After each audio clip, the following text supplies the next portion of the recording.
नमस्कार, मेरा नाम आस्था जानवी है। तो सबसे पहले तो मैं समाज के दलित, शोषित, पीड़ित और वंचितों के मसीहा युग पुरुष डॉक्टर B.R. अम्बेडकर जी को प्रणाम करती हूँ। जिंदगी भर जाति के नाम पर सहा अपमान, फिर भी रच डाला देश का संविधान। वो पूरी दुनिया के लिए पथ प्रदर्शक डॉक्टर B.R. अम्बेडकर को कोटि कोटि प्रणाम। If you believe in a living as a respectable life, if you believe in a self-help, which is the best help. The purpose of education is to socialize and moralize. The people be educated, be organized and be agitated. ये जो शिक्षा का जो उद्देश्य है वो लोगों को नैतिक बनाना, सामाजिकरण करना, शिक्षित करना, संगठित करना और उत्तेजित करना है। National Constitution is the day for Indian Constitution. Let's understand the importance of National Constitution Day. It is also known that Law Day and Samvidhan Divas. National Constitution Day of India is celebrated on 26 November. The Indian Constitution provides the structure of India and to develop and to give equal right to individual in the nation.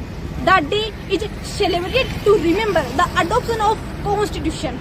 26 November was declared to be celebrated as Constitution Day on 19 November 2015 by the 14th Prime Minister Narendra Modi ji. The Constitution Day is celebrated to mark the beginning of new age in Indian culture. The Constitution Day tribute Dr. B.R. Ambedkar. Dr. B.R. Ambedkar पहले Indian थे जिन्होंने universal adult franchise, that means every adult should have the right to vote, यानी सभी adult के पास right to vote होना ही चाहिए, चाहे वो किसी भी कास्ट के हो या किसी भी जेंडर के हो। इनके लिए उन्होंने आवाज उठाई थी, क्योंकि जो बाबा साहब की जो महान सोच थी वो केवल भारत तक ही नहीं बल्कि पूरी विश्व के लिए एक दिशा बोधक है। अमीर और विकसित देशों में भी महिलाओं को राजनीतिक जो अधिकार प्राप्त करने के लिए काफी स्ट्रगल का सामना करना पड़ा था। वहीं भारतीय संविधान के लागू होते ही पहले ही दिन महिलाओं को वोट देने का अधिकार प्राप्त हुआ। ये किसकी देन है? ये डॉक्टर B.R. अम्बेडकर की देन है। Doctor B.R. Ambedkar independent India के पहले लॉ मिनिस्टर थे। इनकी जो इकोनॉमिक जो एक्सपर्टीज है, इम्पोर्टेंट रोल प्ले किया था RBI के इस्टेब्लिशमेंट में।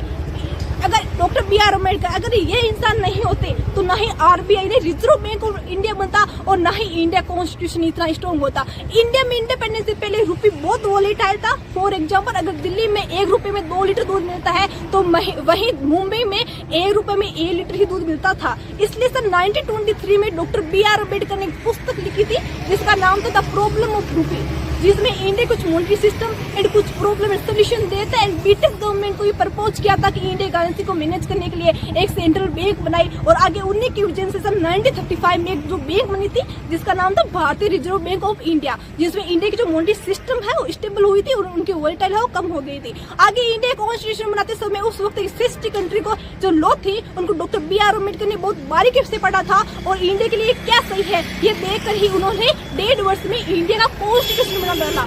इनकी स्मार्टनेस का पता हम इस बात से लगा सकते हैं कि जहाँ एक स्मार्ट बंदे को नॉर्मल नहीं कह सकते हैं, एक स्मार्ट बंदे को एक PhD करने में हालत खराब हो जाती है। वही ने 4 PhD कर रखी थी। Doctor B.R. अम्बेडकर को सिंबल ऑफ नॉलेज के नाम से भी जाने जाते हैं। कोलंबिया यूनिवर्सिटी में एक जो डिग्री थी जो 8 साल की थी वो डॉक्टर B.R. अम्बेडकर ने 2 साल और 3 मंथ में उसको पूरा कर लिया था। इसे doctor B.R. Ambedkar the first and only person in the world to receive an valuable and decorated degree name the doctor of ओसाइस from London School of Economics इन्होंने प्राप्त की थी। इसके साथ ही डॉक्टर B.R. अम्बेडकर जी ने जो इंडस्ट्री में काम करने वाले जो वर्कर्स थे उनके लिए equal pay for equal work लेके आए थे। इनके साथ ही इन्होंने काफी सारे जो प्रोग्रेसिव जो लॉ थे स्पेसिफिक ऑफ विमेन इन्होंने फ्रेम किए थे। Doctor B.R. Ambedkar was a social reformer, justice, politician, economist. He played a major role in framing Indian Constitution and hence is also called that the father of Indian Constitution.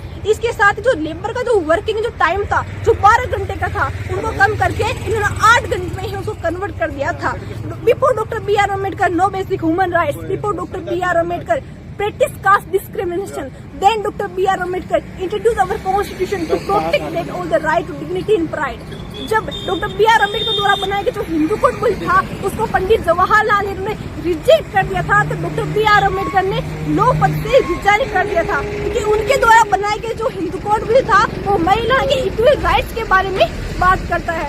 मेरा सवाल आपसे, मेरा सवाल इस देश की राजनीति, इस देश की सत्ता और इस देश के भविष्य से कि मुझे ये बताने का काम कीजिए कि Pandit Jawaharlal Nehru was the first Prime Minister of India और लाला लाजपत राय, इन सभी को जितना हमने समझा, जितना हमने जाना, वो सब की सब जब क्रांति के वाक है, वो सब के सब जब जंगे आजादी के लायक है, वो सब के सब जब अखिल भारतीय नेता है, तो डॉक्टर B.R. अम्बेडकर जिन्होंने इस देश का संविधान लिखा, वो सिर्फ आरक्षण के जरिए कैसे हो गई? मैं आपसे कहना चाहूंगी कि डॉक्टर B.R. अम्बेडकर को जो परिभाषित है वो केवल आरक्षण वाले शख्स